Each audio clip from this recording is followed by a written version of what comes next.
All right, let's unpack this. Have you ever looked at a company's information technology and felt like it's this incredibly complex, constantly moving beast, often sort of separate from the real business strategy? Oh, absolutely. It can definitely feel like a tangled knot of acronyms and processes sometimes. Hard to track. Exactly. And figuring out how a large organization actually manages its most crucial digital assets, well, that's the puzzle. Today, we're giving you a shortcut, a way to get well informed on how organizations bring order to all that complexity. And specifically, we're looking at a really powerful framework called COBIT 2019. Right. And this isn't just a deep dive for, the IT department folks. It's really about understanding how technology can shift from being just an expense on the books. To becoming a strategic engine, something that serves and actually drives the entire business. That's the goal, making sure IT isn't just working, but working smartly, effectively for everyone involved. So yeah, let's jump into this fascinating world of IT governance and management. Sounds good. Hmm. Where should we start? Well, to really get COBIT, I think we have to go back to its origins. Who created it, and maybe more importantly, why? What problem were they actually trying to solve? Okay, yeah, good place to start. The story really begins with an organization called ISACA. That stands for the Information Systems Audit and Control Association. ISA, right, heard him? They were formed way back in 1967. Think about that, 1967. A small group of computing pioneers. Wow, that's early days. It really is. The world of computing was, well, completely different. But even back then, these folks saw a critical and growing need. A need for what They exactly? saw that companies and this new class of technology professionals that was emerging, they needed help. Help managing, optimizing, and crucially, protecting their information technology assets, which were pretty basic back then, but still vital. So ISACA grew from there. It did. It's now a truly global standards and educational organization. Thousands of members all over the world. Okay, so ISACA is the who.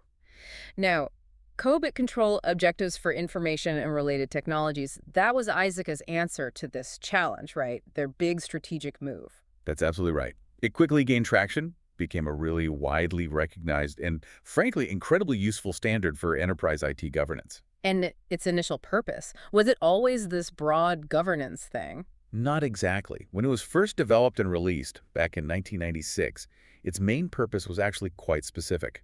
It was designed as a unified set of standards, mostly for IT auditors. Auditors. Okay, that's interesting. Why auditors?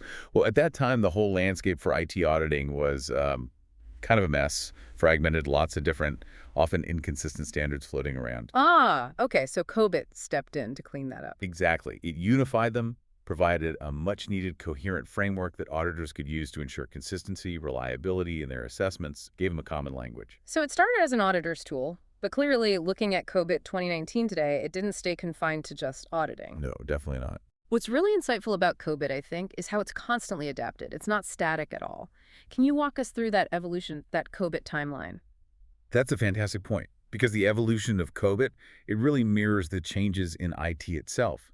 It Okay. shows a framework that's constantly redefining itself to meet new challenges. It has to. Makes sense. So take us back. 1996, COBIT 1. Right. COBIT 1, 1996. As we said, the foundation, standards specifically for IT auditors, setting that baseline for what effective IT control looked like from an audit view. Okay, then what? Just 2 years later, 1998, we got COBIT 2. And this version expanded its use quite a bit. How so? It moved beyond just auditing by adding explicit IT control guidance, practical advice on how to implement and maintain controls. Ah, so not just checking, but doing. Exactly. That broadened its appeal. It started reaching IT practitioners, the people actually building and managing the systems. Okay, moving on. What came next? Then, in 2000, COBIT 3. And this marked a really pivotal shift. It was released as a full-fledged management framework. Management framework. That sounds like a big step up. It was huge. It signaled that COBIT wasn't just for checking compliance after the fact. It was becoming a proactive guide for how to effectively manage day-to-day IT operations and processes, a roadmap for improvement. So more proactive. I like that. Keep going. By 2005, the ambition grew even more with COBIT 4.1. This version was presented as a comprehensive IT governance framework, Comprehensive IT governance. So even broader scope now. much broader. It aimed to cover not just controls and management, but the overarching strategic direction, the oversight of IT within the whole enterprise. Really started emphasizing IT's role in hitting business goals. Okay, the link to business goals is key. What was the next major leap? That came in 2012 with COBIT 5, and this was perhaps the most significant shift at the time. It was launched as a comprehensive global framework explicitly mapping enterprise strategy to IT strategy. Wow. Okay, explicitly mapping strategy. That sounds critical. It really is. That's the crucial pivot point. It embedded this idea of strategic alignment right at its core, cemented the philosophy that IT isn't just a cost center or, a support function. But a vital driver of strategy. Exactly. A vital driver of strategic objectives and a significant value creator for the business. All right, that brings us closer to today. What about the latest big update? That was the update in 2018, which leads us to what we use today, COBIT 2019. This latest iteration enhanced things further. It integrated a maturity model based on CMMI, CMMI, what's that? Capability Maturity Model Integration. It's essentially a roadmap for process improvement. It lets organizations assess their current capabilities. Are they chaotic, or are they highly optimized and always improving? Ah, so a way to measure progress. Right. For COBIT, it means organizations can now not just find gaps, but follow a structured path to raise their IT governance maturity level, drive systematic, continuous improvement, not just one-off fixes. And it included an implementation guide too, you said. Yes, exactly. A dedicated governance implementation guide, making it even more practical, more accessible for organizations to actually apply the framework. So what does this long, fascinating timeline really mean for us, for the listener today? It sounds like it's not some dusty old framework. Not at all. This constant evolution shows a framework that's dynamic, always adapting, being refined, all to make sure technology isn't just an expense, but a real strategic asset driving the business. It's like a living document. You've absolutely hit on a core truth there. COBIT's evolution shows its commitment to staying relevant. It reflects how fast IT and business change. What worked even 10 years ago might not cut it today. It's about building resilience, agility into how IT is managed right from the top. Okay, that makes sense. Now here's where, for me, it gets really interesting and super important for any company. One of the biggest distinctions COBIT 2019 makes is between governance and management. Yes, fundamental. What exactly is the difference, and why does making that distinction matter so much? This separation is absolutely foundational. You really need to grasp this to understand COBIT 2019. It sees governance and management as two unique, distinct disciplines. Different purposes, different responsibilities, different resources needed. Okay, break it down for us. Governance first. Think of governance as setting the strategic direction, evaluating the big picture risks and opportunities, and monitoring overall performance. This is usually the job of a company's board of directors. The board. Right. The chairperson, maybe specific committees like the audit committee, executive committee, maybe even marketing, depending on the focus.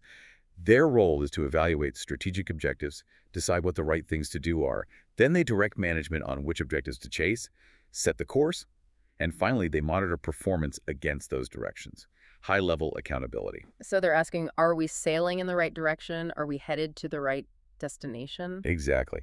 Now, contrast that with management. Management is responsible for the day-to-day stuff, the planning, the execution, the administration of operations. So the CEO, CFO, CFOO. Generally, yes. Those executive leaders handling the daily grind. Their role is to achieve the objectives that governance has set. They're the crew navigating the ship day to day, hoisting the sails, running the engines, making those immediate course corrections. They're asking, are we doing things right? How do we get there efficiently? Precisely. Are we effective? How do we reach that destination governance pointed us towards? Okay, so it's not a hierarchy of importance, really, just distinct functions working together. Management gets selected and guided by the board? Correct. Working in concert. But it's not just the top brass involved, is it? Who else plays a part in this governance and management dance? And what do they need to know? That's a crucial next layer. While the board and execs are central, the whole ecosystem of stakeholders is much broader. COBIT groups them into internal and external stakeholders, and their information needs are quite different. That difference is key for good communication and decision-making. All right, let's start with internal stakeholders. Who are they? Internal stakeholders have deep, direct insight into daily operations and strategy execution. So yes, the board and executive management, but it goes further. Think business managers in different departments who rely on IT, IT managers who are hands-on with the tech, assurance providers, the auditors reviewing processes, risk managers focusing on threats. These groups need detailed, often granular information for making decisions and controlling daily ops. Like an IT manager needing real-time system alerts. Exactly. Or a business manager needing reports on how a new system impacts their team's productivity. Very specific needs. Okay, and then the external stakeholders. External stakeholders. These include regulators who need proof of compliance, investors concerned about financial health and risk management impacting their shares, business partners needing to trust your reliability and security, and IT vendors needing to understand your technical needs. And they need different information. Yes, they are absolutely entitled to certain information compliance, risk mitigation, things that impact their interests, but generally they don't need, and often shouldn't get, the same level of detailed internal operational data. And why does that distinction matter so much? It sounds like it's about efficient communication, but also maybe protecting sensitive stuff. Precisely. Both. First, it ensures the right info gets to the right people. Overloading external folks with internal details they don't need is counterproductive. Confusing. Right. Second, it's fundamental for clear accountability, defining who does governance, who does management, who needs what info that creates clear lines of responsibility, no finger pointing. Makes sense. And third, yes, protecting sensitive internal data. Not everything is for public consumption. This distinction helps manage information flow securely and strategically, safeguards intellectual property, competitive advantages, privacy. It's about smart decision-making without over-disclosing. Okay, that clarifies the who and why of governance versus management. So we've covered the history, the core distinction. Now let's get into the deeper architectural blueprint.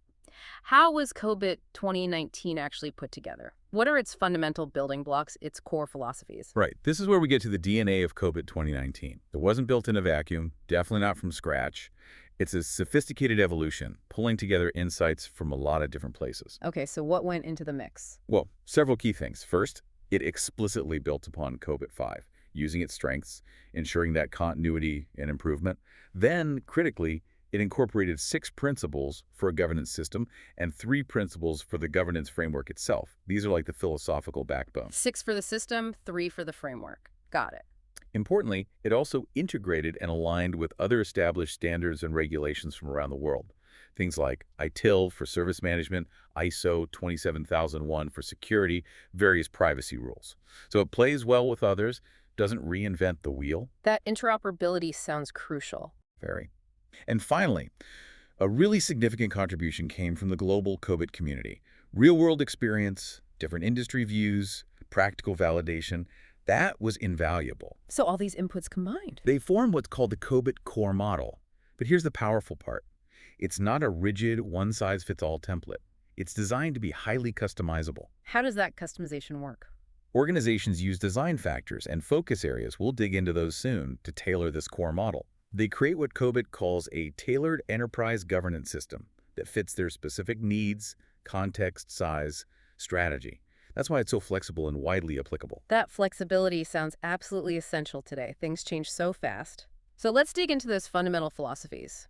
What are those 6 principles that guide an effective IT governance system? Sounds like the bedrock. Indeed, these 6 are the fundamental tenets, the guiding stars for designing and maintaining a really robust governance system for IT. Okay, principle number 1. First, 1. Provide stakeholder value. This says a governance system must do more than just exist. It has to actively create tangible value for all stakeholders, shareholders, employees, customers, partners. So not just ticking boxes. Not at all. It's about balancing benefits from IT investments, optimizing risks to an acceptable level, and using resources efficiently. All through a well-designed system and a clear strategy. It shifts the focus from IT as just a cost to IT as a value driver. Exactly. A deliberate, measurable driver of business value. Forces you to ask, are we investing wisely in IT for real returns? Makes sense. What's number 2? Second is the 2, holistic approach. IT governance isn't just one thing. It's made up of diverse interacting parts that form a complete model. Like what kind of parts? Think processes, organizational structures, policies, information flows, the company culture, ethics, behavior, people skills, and of course the technology itself. Services, infrastructure, apps, they're all interconnected. So you can't just tweak one part in isolation. Right, you have to consider the whole ecosystem, like a complex organism. Okay, holistic. What's principle 3? Third is having a 3, dynamic governance system. The world tech, markets, internal needs is always changing. So the governance system has to be adaptable, responsive. Yeah. If something big changes, say you move to the cloud or new privacy law comes in, you must consider the ripple effects on all the other parts. Keeps the system relevant, prevents it from becoming obsolete. It warns against static thinking, basically. Absolutely. A change in one area needs a systemic review of all connected governance parts. Keep the whole ship on course. Got it. Number 4? Four, governance distinct from management. We talked about this, but it's so fundamental, it's a principle of the system itself. Reiterates the absolute need for that clear separation of functions and responsibilities. Crucial for clarity, efficiency, accountability. Blurring lines causes chaos. Okay, reinforces that key distinction. 5th principle. The 5th is that the system must be 5, tailored to enterprise needs. Again, COBIT knows one-size-fits-all doesn't work. Governance models should be customized using those specific design factors we mentioned, reflecting the unique characteristics of that company. Makes it practical, relevant. Tailored, not off the shelf. Makes sense. And the last one, number 6. Finally, 6, end-to-end governance system. This is critical. It means governance for IT extends way beyond just the IT department. It covers all processes in the organization involving information and technology wherever they happen. So a truly enterprise-wide view. Exactly. Holistic, enterprise-wide. Ensuring technology serves the entire business comprehensively, not just some IT silo. Integrated oversight. Okay, those 6 principles really define the philosophy for the governance system itself, how it should operate. But what about the framework COBIT itself that guides how we build that system? You mentioned 3 principles for that. Excellent question. Yes, beyond the system principles, there are 3 distinct principles guiding the COBIT 2019 framework itself, explaining its structure and adaptability. What's the first framework principle? The first is 1, based on a conceptual model. This means frameworks like COBIT should clearly identify their key components and define the relationships between them. That structural clarity maximizes consistency, makes it easier to understand, implement, maybe even automate parts of it. It's about having a logical, coherent blueprint. Okay, structural clarity. Second. Second, the framework must be 2, open and flexible. This is exactly why COBIT has evolved successfully over the years. Frameworks need the built-in ability to change, adapt, add relevant stuff as tech or challenges emerge, remove obsolete stuff, all while keeping the core consistent and integral. So that explains its longevity. Precisely. It explains why COBIT has stayed relevant and grown in influence for nearly 3 decades in such a fast-moving industry. And the third framework principle? Third, it must be 3, aligned to major standards. Frameworks should integrate and align smoothly with existing regulations, other accepted frameworks like ITIL, ISO 27001, GDPR, and industry best practices. Why is that so important? Huge value. Avoids reinventing the wheel, leverages existing global knowledge, ensures broad applicability, makes it way easier for organizations to adopt COBIT and fit it into their existing compliance and operational landscape without conflicts or duplication. Okay, so we've got the foundational principles for the system and the framework. Now let's get into the real heart of how COBIT helps organizations do IT governance. Its specific objectives. Right, the actionable part. The big goal, as we said, is making sure IT directly helps the company achieve its goals, making IT strategic. And just to quickly recap, board handles governance objectives, management handles management objectives. Precisely. And the COBIT 2019 core model structures this clearly, breaking goals into digestible, measurable objectives.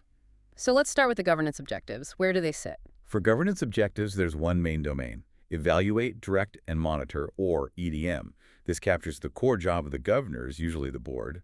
They evaluate strategy, direct management to achieve it, and monitor progress, high-level steering. And how many objectives are in this EDM domain? There are 5 specific objectives guiding this. Okay, what are they? First, EDM 01. Ensured governance framework setting and maintenance. Making sure the whole structure for governing IT is properly set up and kept up to date, fit for purpose. Makes sense. Build the foundation. Second, EDM 02. Ensured benefits delivery. Focusing intensely on making sure the promised benefits from IT investments actually happen. That IT creates real value. Checking the ROI, basically. In a strategic sense, yes. Yeah. Third, EDM 03. Ensured risk optimization. Making certain that IT risks, cyber threats, system failures, data breaches are found, assessed, and managed effectively, staying within the company's risk appetite. Keeping risks in check. Fourth, EDM 04. Ensured resource optimization. Ensuring all IT resources, people, tech, budgets are used efficiently and effectively to support the strategy. Avoid waste, maximize ROI on resources. Smart use of resources. And fifth, EDM 05. Ensured stakeholder engagement, making sure all relevant stakeholders, internal and external, are involved and informed about IT governance, fostering transparency, collaboration. Keeping everyone in the loop. Exactly. Each of these EDM objectives guides the board, prompting them to ask the tough questions about value, risk, resources, and engagement. Okay, that covers the high-level governance side. Now, for the day-to-day operations, the tactical execution, COBIT, offers 4 domains of management objectives. This feels like where the rubber really meets the road. That's a good way to put it. These management objectives give detailed, practical guidance for operational IT, making sure the strategic vision gets executed efficiently. So what's the first management domain? The first is one, align, plan, and organize, APO. This focuses intensely on IT's overall strategy, how it's organized in the company, and all the foundational activities that set it up for success. And it's incredibly comprehensive, 14 objectives in this one domain. 14. Okay, what are some key ones? Well, a really big one is manage data. APO is one. Ensuring crucial data assets are governed, managed, used properly to hit company goals. Treating data strategically. Data is huge these days. What else? Other objectives cover setting up clear IT infrastructure and architecture, APO 3.3, fostering innovation, APO 6 within IT, managing budgeting, APO 6 and APO 7 for IT, overseeing vendors, APO 10, ensuring service quality, APO 11, managing security, APO 12, and handling operational risk, APO 13. It's really about building the complete blueprint for IT. Very thorough. What's the second management domain? The second is 2, build, acquire, and implement, BAI. This covers actually translating requirements into IT solutions and getting them implemented smoothly into business processes. So the project lifecycle stuff. Essentially, yes. It has 11 objectives covering the whole life cycle. Key areas include defining requirements, BAI 01, clearly building what the business needs, identifying and building or acquiring solutions, BAI 0S, BAI 03, managing capacity and availability, BAI 04, so systems don't crash, handling organizational change, BAI 05, and IT change, BAI 06, when new systems roll out, managing IT knowledge, BAI 08, administering assets, BAI 09, and crucial configuration management, BAI 10, to track changes. This domain is all about successful delivery. Got it. Build, acquire, implement. Domain number 3. Next is 3, deliver, service, and support, DSS. This is all about the ongoing security, delivery, and support of IT services to users and business processes, keeping things running smoothly. It has 6 objectives. Like what? Things like managed operations, DSS 01, for smooth daily functions, handling service requests and problems, DSS 02, quickly, ensuring continuity, DSS 03, critical stuff like disaster recovery planning, providing security services, DSS 05, like access management and monitoring, and establishing business process controls, DSS 06, within IT systems. This is about keeping the lights on. Deliver, service, support. Makes sense. And the last management domain? Finally, the fourth is 4, monitor, evaluate, and assess, MEA. This focuses on checking IT's conformance to performance targets, control objectives, and external requirements. It provides the oversight and feedback loop. It has 4 objectives. Okay, what do they cover? They cover managed performance and conformance monitoring, MEA 01, tracking how IT is doing against goals, maintaining a strong managed system of internal control, MEA 02, ensuring compliance with external requirements, MEA 03, laws, regulations, and managing assurance activities, MEA 04, like audits, providing confidence in IT's performance and governance. It's about verification and learning. Wow. Okay, that's a lot of objectives, but it really paints a comprehensive picture, the whole IT lifecycle, governance, management. But theory is one thing. How does an actual company use this? Let's make it real. Tell us about the Alliance Core, that furniture retailer example. Excellent point. Let's make it tangible. So the Alliance Core, good business, high-end furniture, but their CEO felt their IT processes weren't really aligned with their strategy, causing inefficiencies, unmanaged risks. A common story. Very. So the CIO, who knew COBIT, suggested using COBIT 2019 as a benchmark. Let's see where we stand against best practices. So how did they do that assessment? The executive team dove in. They didn't just skim, they meticulously went through all 40 governance and management objectives. All 40. That's thorough. Very. And for each one, they did 2 things.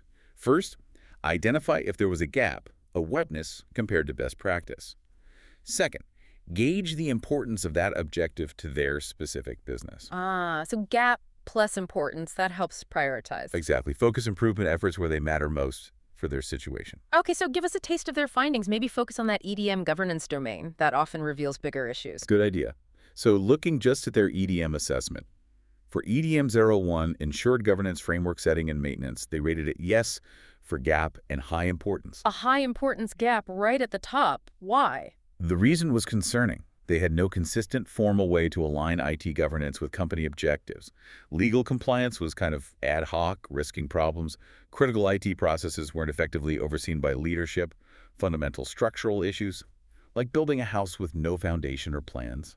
Yikes. Okay, what about the others? For EDM's O2, ensured benefits delivery, also a yes for GAP, but they rated it medium importance, a Yeah. concern, but maybe not the biggest fire. However, for EDM O3, ensured risk optimization, and EDM O4, ensured resource optimization, both came back yes for GAP and critically high importance. More high importance gaps. Why those? The core reason for these three gaps, benefits, risk, resources, was a pervasive problem. IT services and people were not being delivered cost-effectively. Lots of overlap, departments doing their own shadow IT, leading to massive wasted expense. Sounds inefficient and risky. Extremely. It meant they were operating at a much higher risk level than their acceptable risk appetite, taking on more risk than they were comfortable with due to this inefficient, uncoordinated IT. Not just money, but operational failures, data breaches were more likely. Okay, any bright spots in the EDM domain? Interestingly, yes. For EDM 05, ensured stakeholder engagement, they rated it no for GAP, even though it was very high importance. So no gap there. That's good. It was a significant bright spot. Stakeholders across the company were supportive, communicated effectively about IT strategy, even with its flaws. A strong foundation for communication and collaboration to build on. Showed the people were mostly aligned, even if the systems weren't. Okay, so they did this assessment, found these big gaps, especially in governance, risk, resources. What happened next? Did they just write a report? No. The outcome was decisive. Based on these stark findings, the executive team decided to fundamentally overhaul the entire IT function. Not just tweaks.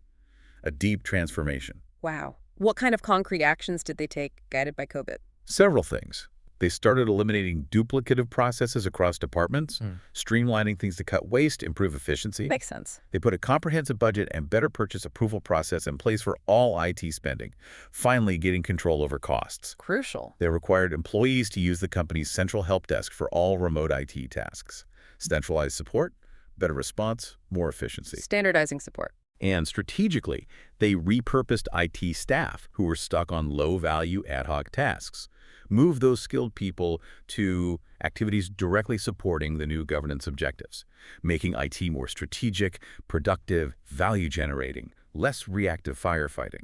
What stands out to you here is how a framework like COBIT goes from these abstract principles, these lists of objectives, to very real, tangible business changes. Exactly. It's not just theory. It's a clear, actionable roadmap that led Alliance Corps to real cost savings, lower risk, better strategic alignment. It's not just about fixing IT, it's about improving the whole company's health and competitiveness, like a diagnostic tool and a treatment plan rolled into one. Well put. It provides that structure for improvement. Okay, so we've seen how objectives work and how a company used them, but how does COBIT actually make this happen day to day? It's not just goals, it's the building blocks of the system, the factors influencing its design, and where you focus efforts. That's where the next crucial layers come in. The components of the governance system, the design factors, and the focus areas. These elements work together, or sometimes individually, as the essential ingredients for a successful governance system over IT. Okay, let's start with the components. What are they? The components of the governance system are the 7 foundational elements needed to achieve those governance and management objectives. Think of them as the must-have ingredients. 7 ingredients. Lay them out for us. Sure. First, processes. Structured, repeatable sequences of activities ensuring consistency. Managing incidents, deploying software, securing data, how work flows. Got it. Processes. Second, organizational structures, the formal decision-making bodies. Departments, committees like an IT steering committee, specific roles responsible for IT decisions. Ensures accountability. Structures for decisions. Okay. Third, principles, policies, frameworks, the guiding directives. Translating desired behavior into practical, enforceable rules. The boundaries and guidelines for IT operations. The rulebook. Fourth, information. All the data and knowledge needed for the system to work. Performance metrics, risk reports, compliance data, the lifeblood for informed decisions. To drive it? Fifth, culture, ethics, and behavior. Often intangible, but so critical. The shared values, beliefs, attitudes influencing success. A culture of accountability, integrity, proactive risk management is vital. Without it, policies fail. The human element, the mindset. Sixth, people, skills, and competencies. The individuals with the knowledge and abilities for sound decisions, corrective actions, completing objectives need the right talent. The right people. And seventh, services, infrastructure, and applications. The actual tools and tech, hardware, software, networks, services needed for IT processing and for the governance system itself. The physical and digital backbone. Okay, those 7 components build the engine. Now, you said COBIT isn't rigid, it needs tailoring. That's where design factors come in. Exactly. The design factors are the elements that influence how a company's IT governance system should be tailored using COBIT 2019. There are 11 distinct factors to consider carefully when designing a system for a specific company. Ensures it's a perfect fit. 11 factors. Okay, let's run through them. Number 1. 1. Enterprise strategy. IT governance must align with the overall business strategy. Growth acquisition needs are different from cost leadership or innovation focus. IT has to march in step with the business direction. Align with strategy. Got it. 2. 2. Enterprise goals. The specific, measurable goals supporting the strategy. COBIT often uses balanced scorecard dimensions, financial, customer, internal growth, ensures a holistic view, shows IT's contribution clearly. Link to specific goals. 3. 3. Risk profile. Identifying current IT risk exposure and, crucially, which risks exceed the company's risk appetite.